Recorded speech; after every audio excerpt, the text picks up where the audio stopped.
We are back with another video. Before we get into the video, like, comment, and subscribe to the channel.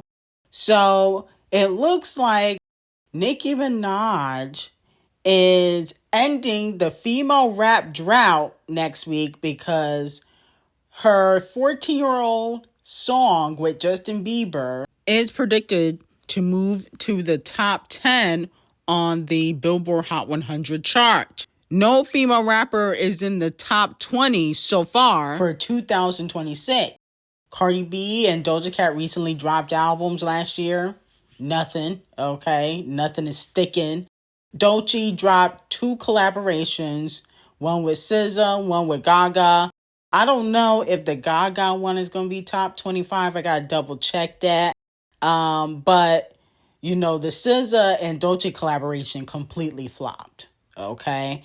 And despite Justin skipping Beauty and the Beat, the second week of Coachella, Justin and Nicki Minaj's Beauty and the Beat returns to number 1 on the global Paolify chart with 9.9 million streams, beating out Olivia Rodrigo's new song. I think the song is called Drop Dead.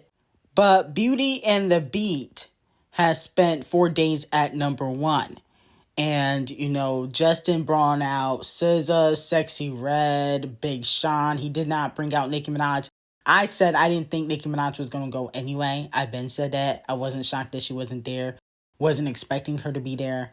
But he skipped over the song and is still number 1, which means that this might be the song of the summer.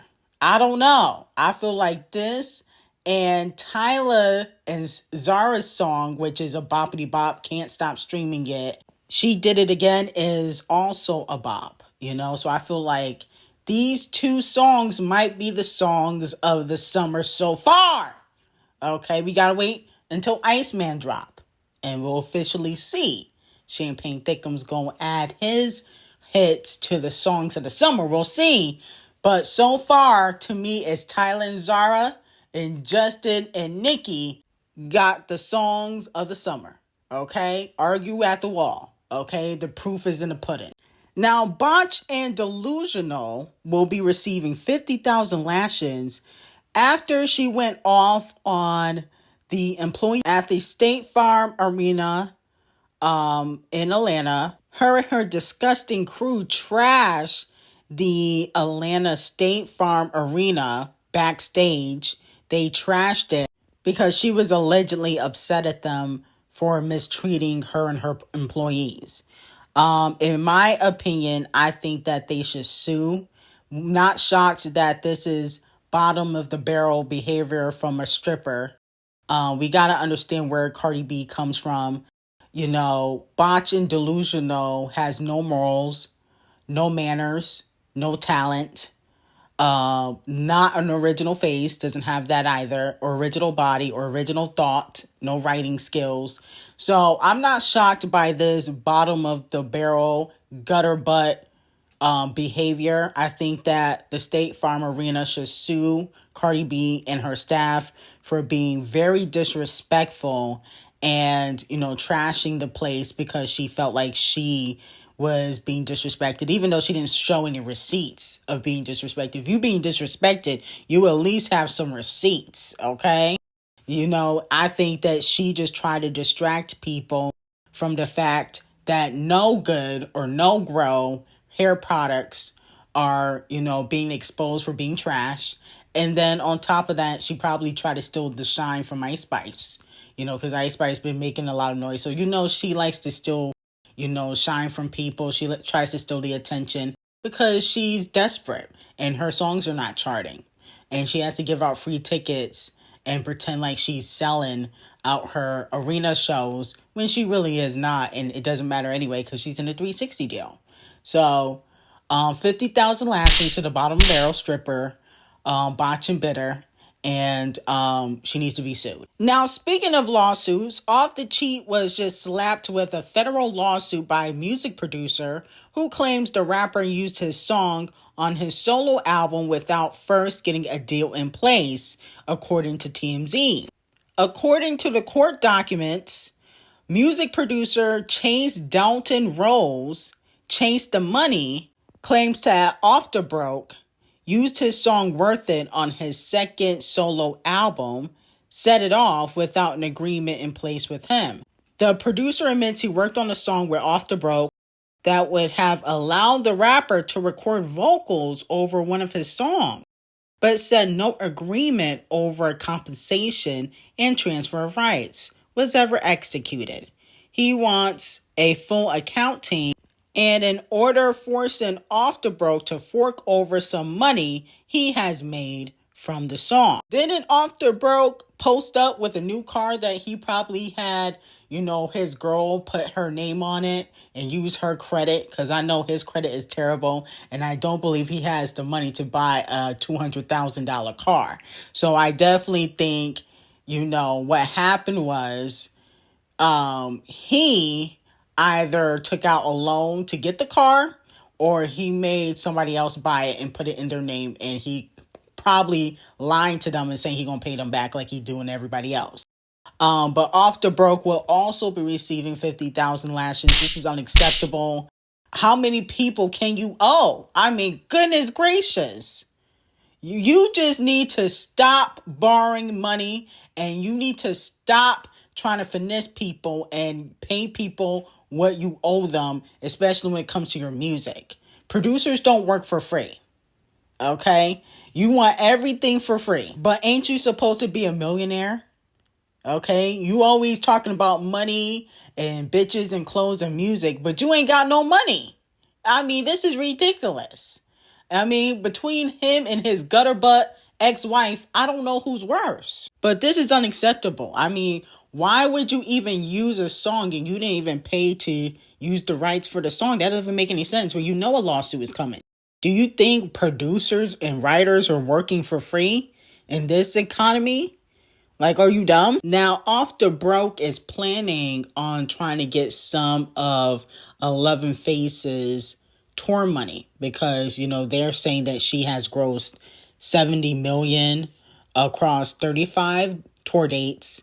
And so he wants to take a cut of her tour money because he believes he has helped her career. So let me know how y'all feel about that.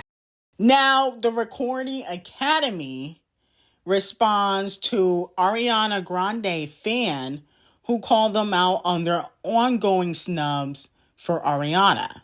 They said every Grammy nomination is determined by peer reviews. That means fellow musicians, producers, songwriters, and other music industry professionals who are Academy members cast the votes. It's a process led entirely by artists, peers, and we're always looking for ways to make it more transparent. What can you do as a fan? Support artists' rights. Okay, well, they just said a bunch of nothing. Okay, why has Ariana been snubbed? Eternal Sunshine was snubbed according to the fans. That's why they calling them out. And then for her album Positions, she went home empty. So a lot of people are saying y'all playing with Queen Ari, and I somewhat agree. Eternal Sunshine, I don't know if that really deserved any Grammys. I don't know about that. Positions, other than the 69 record, I don't know if that deserved any Grammys either. I like Ariana, but, she kind of slacking a little bit. I think, she was so focused on Wicked and, whoop-de-doo and her acting career that I feel like she's been slacking musically. Like, I want something. She need to go back to brunette hair. That's one thing she needs to do. No shade. The blonde is not working for you, sweetie. No shade. And then what she also needs to do is she needs to go back to the Thank You Next era. The Thank You Next era was lit.